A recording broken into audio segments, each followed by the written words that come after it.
जैसे भी हो उसे तोड़ना नहीं चाहिए। अरे रिश्ते चाहे जैसे भी हो उसे तोड़ना नहीं चाहिए। पानी चाहे गंदा भी हो लेकिन प्यास नहीं, आग तो बुझा सकता है। तो सभी भाइयों को राम राम नमस्कार। मैं ओम प्रकाश राजपुरोहित आप सभी का फिर से स्वागत करता हूं हमारे YouTube चैनल नवजीवन क्लासेस में। तो पिछले वीडियो में मैंने आप सभी को बताया था एग्रीकल्चर के टॉपिक के बारे में, एग्रीकल्चर बीजोपचार के बारे में बताया था। तो आज का जो मेरा टॉपिक है वो केमिस्ट्री रसायन विज्ञान से संबंधित है। तो मैं आज आपको IUPAC नामकरण, तो इसके लिए मैं पहले तो मैं बता देता हूँ कि पिछले वीडियो में पंकज स्वामी जिन्होंने मुझसे बहुत सारे सवाल किए और हमने उनके जवाब भी दिए, तो उनको मैं धन्यवाद बोलना चाहता हूँ कि आप ऐसे ही सवाल पूछते रहे, हम जवाब देते रहे, तभी हमारा मनोबल बढ़ेगा। तो चलिए आज के वीडियो को स्टार्ट करते हैं। ये है आज का वीडियो, वो है IUPAC नामकरण। तो इसके लिए हम पहले तो मैं बता देता हूँ IUPAC नामकरण के लिए दो चीजें ध्यान रखें, एक तो परफिक्स और एक सरफिक्स। ये क्या होते हैं? परफिक्स तो होते हैं पूर्व लगन जो आगे लगते हैं, और सरफिक्स होते हैं अनुलगन जो पीछे लगते हैं। तो इसके लिए पहले IUPAC नामकरण होती है। तो इसके लिए मैं आपको बता दूं IUPAC नामकरण सिर्फ उन्हीं का होता है, ये सिर्फ कार्बन और हाइड्रोजन इन दोनों से मिलकर ही IUPAC नाम बनता है, ठीक है। और इसके लिए मैं आपको बताता हूँ कैसे आप इस्तेमाल करते हैं। अगर कार्बन की संख्या 1 हो तो हम आगे पहले नेट लिखेंगे, और कार्बन की संख्या 2 हो तो 8 लिखेंगे, 3 हो तो प्रोप लिखेंगे, 4 हो तो ब्यूट लिखेंगे, 5 हो तो पैड लिखेंगे, 6 हो तो हेक्स लगेंगे, 7 हो तो हेप्ट लिखेंगे, 8 हो तो ऑक्ट लिखेंगे, 9 हो तो नॉन लिखेंगे, और 10 हो तो डेक लिखेंगे। देखिए ये तो आपको याद करना ही पड़ेगा। अगर IUPAC नामकरण आपको सीखना है तो ये तो याद करना पड़ेगा। और IUPAC नामकरण ज्यादातर कार्बन और हाइड्रोजन ये दो मिलकर ही IUPAC नामकरण बनाते हैं। कार्बन और हाइड्रोजन ये आपस में बॉन्ड के रूप में एकल बंध, द्विबंध या त्रिबंध तीनों से जुड़कर मिले होते हैं, ठीक है।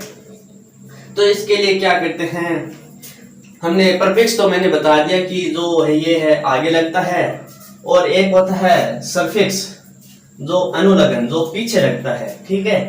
तो इसके लिए कहते हैं अगर कार्बन और कार्बन के बीच एकल बंध यानी एकल बॉन्ड हो, आप ऐसे भी समझ सकते हैं कि अगर कार्बन और कार्बन के बीच सिंगल लाइन हो तो हम N लिखेंगे पीछे, और कार्बन के बीच 2 लाइन हो तो इन लिखेंगे, कार्बन और कार्बन के बीच 3 लाइन हो तो आयन लिखेंगे।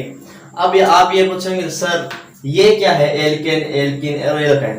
तो ये क्या है, ये इनके समूह है। एल्केन से एन लिया गया है, जैसे एल्केन एन, और एल्कीन से इन लिया गया है, एल्कीन इन, और एल्काइन से आयन लिया गया है, एल्काइन और आयन, ठीक है। तो मैं आपको बताऊंगा, आप ध्यान से समझेंगे तो समझ में आएगा। अगर आप ये सोचेंगे कि नहीं ये समझ में नहीं आता, तो समझ में नहीं आएगा। अगर आप ये सोच लें कि ये तो सरल है, हमें समझ में आ जाएगा, तो जरूर आएगा, ठीक है। तो मैं आपको बताता हूं कि ये देखो, पहले तो एल्केन, एल्कीन और एल्काइन के ये जो सूत्र हैं, ये सूत्र मैं आपको बता देता हूं। एल्केन का सूत्र होता है CnH2n+2, और एल्कीन का सूत्र होता है CnH2n, और एल्काइन का सूत्र होता है CnH2n-2, ठीक है। तो पहले तो मैं बता देता हूं ये बनते कैसे हैं। जैसे मैंने ले लिया यहाँ पर कार्बन, तो आप सभी को पता है कि जो कार्बन है, कार्बन के बाह्यतम कोश में कितने इलेक्ट्रॉन होते हैं? अब आप सभी कहेंगे 4 होते हैं, तो 4 होते हैं। तो ये 4, ये क्या हो गई, इसकी संयोजकता हो गई, ठीक है। तो हमने इसे 4 इलेक्ट्रॉन लिख दिए, 1 2 3 4। तो ये जो 4 इलेक्ट्रॉन है सीधे तो रह नहीं सकते, इनके साथ हम क्या जोड़ेंगे, हाइड्रोजन जोड़ेंगे। तो ये हाइड्रोजन बॉन्ड के साथ जुड़ा रहेगा। यहाँ हाइड्रोजन जोड़ दिया, यहाँ जोड़ दिया, यहाँ जोड़ दिया, वही तो तो मैं आपको बता रहा था कि कार्बन जो होता है उसके जो संयोजकता होते हैं और बाह्यतम कोश में 4 इलेक्ट्रॉन होते हैं, ठीक है। तो ये जो 4 इलेक्ट्रॉन है ये हमने लिख तो दिए, ठीक है, लेकिन ये जो हैं ये सीधे नहीं रह सकते, इनके साथ हाइड्रोजन जुड़ेगा। तो ये एक हाइड्रोजन इधर जुड़ गया, एक इधर जुड़ गया, एक इधर जुड़ गया और एक इधर जुड़ गया, तो इसकी क्या है संयोजकता पूरी हो जाती है, ठीक है। तो अभी मैं बताता हूं कि एल्केन, एल्कीन और एल्काइन ये कैसे बनते हैं, ठीक है। जैसे एल्केन है तो पहले मैं जैसे एल्केन में आपको पता है एल्केन में सिंगल बॉन्ड आता है, यानी कि एक लाइन आती है बीच में कार्बन और कार्बन के बीच। तो हमने ये ले लिया, कार्बन और कार्बन ले लिया, ठीक है। तो कार्बन और कार्बन के बीच में आपको पता है कि एक लाइन है, तो इन दोनों की जो संयोजकता है वो क्या है, पूरी नहीं है, ठीक है। तो इधर तो एक बॉन्ड हो गया इसका और इधर इसका एक बॉन्ड हो गया, तो अभी इसके बाह्यतम कोश में आपको पता है 4 इलेक्ट्रॉन की जरूरत होती है, तो ये एक एक इलेक्ट्रॉन दोनों को यहाँ पर मिल गया, तो बाकी कितने बचे, 3 इलेक्ट्रॉन। जो ये 3 इलेक्ट्रॉन है ये हम यहाँ पर लगाएंगे, जैसे एक इधर लग गया, एक इधर लग गया और एक इधर लग गया, ठीक है। इसके भी संयोजकता हमें पूरी करनी पड़ेगी, तो इसमें भी 3 इलेक्ट्रॉन चाहिए, तो एक इधर लग गया, इधर लगा दिया और इधर लगा दिया। तो ये जो है ये आपको पता है सीधे तो रह नहीं सकते, इनके साथ हाइड्रोजन जुड़ेगा। तो हाइड्रोजन के लिए हम क्या करते हैं, इधर हाइड्रोजन जोड़ दिया, इधर जोड़ दिया, इधर जोड़ दिया, इसमें भी इधर हाइड्रोजन जोड़ दिया, इधर जोड़ दिया और इधर जोड़ दिया, ठीक है, ये जुड़ गया। तो अभी क्या होगा कि इनकी जो संयोजकता है वो अभी पूर्ण हो चुकी है, लेकिन हम ऐसे नहीं लिख, इसे कुछ अलग तरीके से भी लिख सकते हैं। तो इसके लिए मैं आपको बताता हूं, चलो नीचे बता देता हूं। इसमें क्या है आपको पता है कि कार्बन और कार्बन के बीच एकल बॉन्ड है, तो इनके जो हमने देखे पास में एक एक तो ये इलेक्ट्रॉन जुड़ी गए है ना इनके साथ, तो 3 और चाहिए, ये देख लो ये 3 इलेक्ट्रॉन और चाहिए। तो हम इनको ऐसे भी लिख सकते हैं H3, ठीक है, और इधर भी हम H3 लिख दिया, ठीक है। अभी हम इसका नामकरण करते हैं। नामकरण करने के लिए मैं आपको बताता हूं कैसे करते हैं। हमने बताया कि कार्बन की संख्या 1 हो तो मेथ, 2 हो तो एथ, 3 हो तो प्रोप, 4 हो तो ब्यूट, 5 हो तो पेंट, 6 हो तो हेक्स, 7 हो तो हेप्ट, 8 हो तो ऑक्ट, 9 हो तो नॉन और 10 हो तो डेक, ठीक है। तो इसके लिए मैं बताता हूं कि यहाँ पर कार्बन कितने हैं, कार्बन 2 है, ठीक है। तो 2 कार्बन है, 2 कार्बन के लिए हम क्या लेते हैं, ये क्या है एथ, ठीक है। और मैंने बताया था ये क्या है परफिक्स यानी पूर्व लगन जो पहले लगते हैं। तो इसके लिए मैं आपको बताता हूं कि ये पहले हम एथ लेंगे, यहां पर हमने एथ ले लिया, एथ प्लस हमें सफिक्स भी लगाना पड़ेगा, अनुलग्न भी लगाना पड़ेगा। तो अनुलग्न क्या है, अनुलग्न यहाँ पर क्या है, कार्बन और कार्बन के बीच क्या है एकल बॉन्ड है, एकल बॉन्ड यानी एक लाइन है। तो एक लाइन के लिए हमने क्या बताया, हमको लेना होगा एन, हमने यहाँ पर क्या ले लिया एन। तो एथ प्लस एन, एथ और एन मिलकर क्या बन गए एथेन, इसका नामकरण कर लिया हमने, ठीक है। अभी मैं बताता हूं एल्कीन का नामकरण, ठीक है। तो एल्कीन में क्या है कि यहाँ पर क्या है, एल्कीन में मैंने आपको पहले बताया था, एल्कीन यानी यहाँ पर क्या होगा double bond, double line, 2 line होगी, ठीक है। यहाँ पर मैंने जैसे कार्बन और कार्बन के बीच में क्या है 2 लाइन ले ली, ठीक है। आपको पता है कि कार्बन की संयोजकता 4 होती है, तो 4 के लिए यहाँ पर दोनों के पास यहाँ पर 2-2 इलेक्ट्रॉन तो यहाँ पर मिल गए, यहाँ पर जुड़े हुए हैं। तो हमें इनकी संयोजकता पूरी करने के लिए कितने और इलेक्ट्रॉन चाहिए, मान लीजिए ये कार्बन 1 ले लेते हैं हम पहले, ठीक है। यहाँ पर 2 इलेक्ट्रॉन जुड़े हुए हैं, तो हमें 2 और चाहिए। 2 और चाहिए तो हमने एक यहाँ पर जोड़ दिया, एक यहाँ पर जोड़ दिया। यहाँ पर H लग गया हाइड्रोजन, यहाँ पर भी हाइड्रोजन लग गया। ठीक है, तो ये 2, एक ये और एक ये, 2 और एक ये 2 कितने हो गए? 4, यानी इसकी संयोजकता पूरी हो गई। तो मैं अभी इसकी संयोजकता कैसे पूरी करनी है ये मैं बता देता हूं। तो इसके लिए क्या करेंगे, हम इधर भी 2 इलेक्ट्रॉन जुड़े हुए हैं, क्यों इधर भी जुड़े हुए हैं तो इधर भी जुड़ेंगे। ठीक है, तो इसको भी अपनी संयोजकता पूरी करने के लिए 4 इलेक्ट्रॉन चाहिए।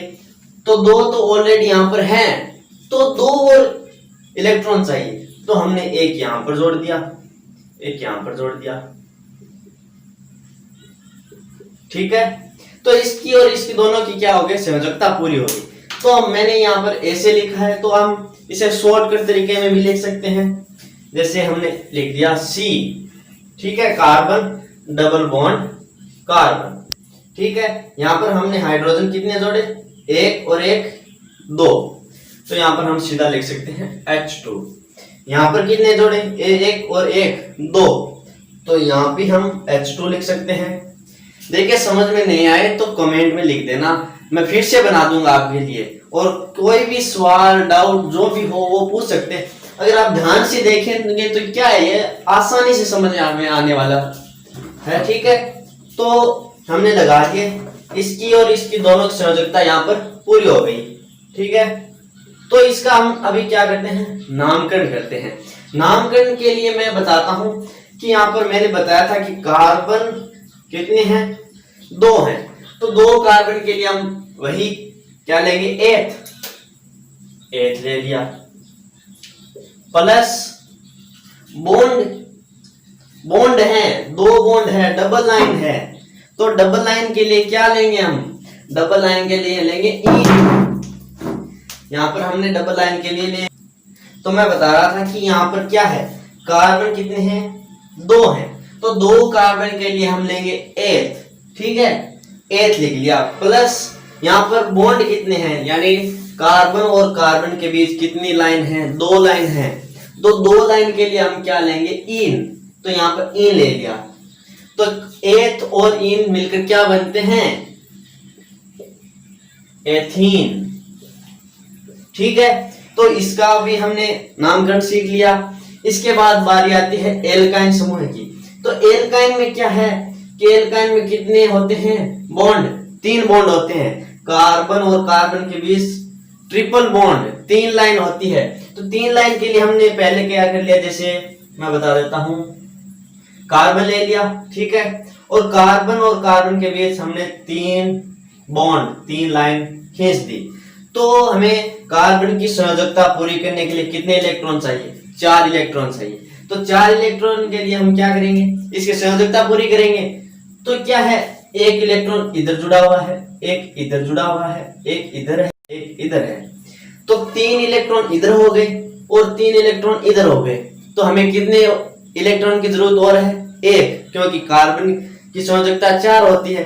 ठीक है, तो 1 की और जरूरत है, तो 1 हमने जैसे मान लो यहाँ पर एक हाइड्रोजन जोड़ दिया, इसमें भी यहाँ पर एक हाइड्रोजन जोड़ दिया, तो इसकी संयोजकता पूरी हो जाती है। तो हम इसे ऐसा ना लिखकर ऐसे भी लिख सकते हैं, CH ट्रिपल बॉन्ड CH।